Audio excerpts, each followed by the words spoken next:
देखिए, राहुल जी कामरेडों के पास चले गए चाहे कांग्रेस में चले गए, वो उनका आउटलुक है। हम लोग अपनी जगह पर खड़े हैं। नथवाणी माइनर का जो बी और सी ग्रुप की बात थी, उसमें हम अपने क्षेत्र के किसानों की पूरी वकालत करेंगे और जहां तक भी कोशिश हो सके हम अपने किसानों की आवाज़ उठाने में कहीं नहीं दबेंगे। मैं धन्यवाद यात्रा के साथ साथ हमारे प्रत्याशी भाई देवेंद्र जी झाझड़िया के कार्यालय उद्घाटन का मैं सबको न्योता दे रहा हूँ। और चूँकि 1500 से 1600 से ऊपर गांव है, लोकसभा में 8 विधानसभा क्षेत्र है, हर जगह प्रत्याशी का जा पाना संभव नहीं, इसीलिए हम सब देवेंद्र झाझड़िया बनकर आम जनता से वोट मांग रहे हैं। गांव-गांव जाने का काम करेंगे। जब वो समय देंगे कार्यालय उद्घाटन के बाद, तो जितना हो सके नौर विधानसभा क्षेत्र की पंचायतों में, गाँव में उनको ले जाकर उनके द्वारा देश के लिए किए गए कार्यों का, माननीय मोदी जी के विकास कार्यों का और आम जनता में जो भारतीय जनता पार्टी के प्रति प्यार है और कांग्रेस का जो जहाज डूब रहा है, इन तमाम बातों को बताकर भाई देवेंद्र को जिताने की पूरी जो आम जनता में मन में है, उससे कई गुना ज़्यादा लाखों वोटों से जिताने के लिए हम सब कृत संकल्पित है, प्रयासरत है। तो राहुल जी कसुआ है, बे भी पार्टी छोड़ के दूसरी जगह गए, तो खुद की पार्टी पर कितना प्रभाव पड़ा है बता रहे? देखिए, राहुल जी कसुआ भारतीय जनता पार्टी में थे तब बात अलग थी। अब चूंकि वो कांग्रेस में जा चुके हैं तो अब उसका कोई फर्क नहीं पड़ने वाला। कांग्रेस में वो गए लेकिन वोटर नहीं गया है। सारे लोग हम भारतीय जनता पार्टी के साथ हैं। भारतीय जनता पार्टी को जिताने की बात करेंगे। भारतीय जनता पार्टी के प्रत्याशी को थोड़े नहीं लाखों वोटों से जिताने के लिए पूरी मेहनत करेंगे। 8 विधानसभा क्षेत्र में हर हाल में भारतीय जनता पार्टी इस बार रिकॉर्ड तोड़ मतों से जीतेगी। देखिए, राहुल जी कामरेडों के पास चले गए चाहे कांग्रेस में चले गए, वो उनका आउटलुक है।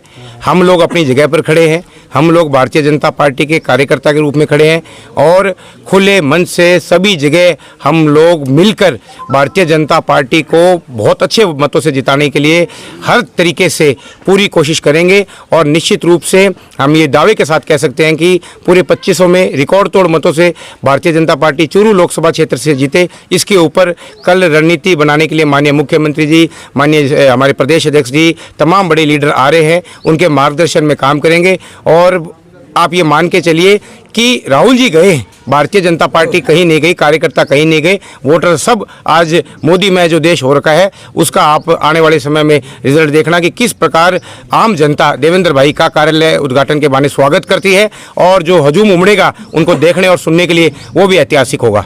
एक विधायक जी, आप गांव के अंदर में भी लगभग 5-6 साल हो गया, एक ही समस्या पानी की समस्या है आन लग रही है, तो इनको कोई सुधार को प्रयास या कोई होएगी? पानी की जो समस्या है वो 5-6 सालों से नहीं, कई सालों से आ रही है। आपकी बात ठीक है। इसके लिए दिल्ली में माननीय गजेंद्र सिंह जी शेखावत की अध्यक्षता में बैठक हो चुकी है 2-3 बार और पीछे दो नहरें आ रही हैं, उनके एकीकरण करके पानी चोरी, सीपेज, लीकेज और गलत साइज के मोगे और पीछे के द्वारा जो गड़बड़ी की जा रही है वो सबको बंद करने के लिए DPR बनने का काम हो गया और समय जरूर लगा। बहुत बड़ा काम है, अंतर्राज्यीय काम है, 2 स्टेट का काम है। तो अब वो DPR बन के स्वीकृति लगभग फाइनल है, पर चूंकि आचार संहिता लग चुकी है इसलिए टेंडर की प्रक्रिया पे अभी विराम लग गया। उसके बाद पुनः लोकसभा चुनाव के बाद हम सब मिलकर वापस उस फाइल को शुरू करेंगे। एक क्षेत्र के अंदर ओलावृष्टि हुई है, बिंगो कोई भी माननीय कलेक्टर महोदय ने खुद ने, मैंने जब उनसे आग्रह किया तो माननीय कलेक्टर महोदय और पूरी टीम ने नौर विधानसभा क्षेत्र के जिन गांवों में ओलावृष्टि से नुकसान हुआ उनका दौरा करके सारी रिपोर्ट राज्य सरकार को भेजी है और सारे कागज जो है वो ओलावृष्टि और किसान के फायदे के हिसाब से जो भी लाभ होगा उसको पूरा कोशिश करेंगे हम दिलवाने के लिए।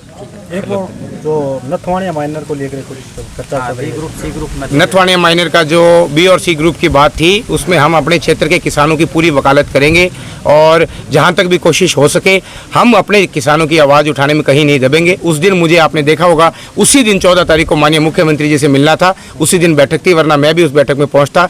लेकिन मैंने अधिकारियों को स्पष्ट रूप से कह दिया कि नौर क्षेत्र के किसानों के साथ किसी प्रकार का अन्याय नहीं होने देंगे, पूरी डट का मुकाबला करेंगे और हमारे किसानों की हक की और सिंचाई पानी की बात आएगी तो हम पीछे हटने वाले नहीं हैं। धन्यवाद।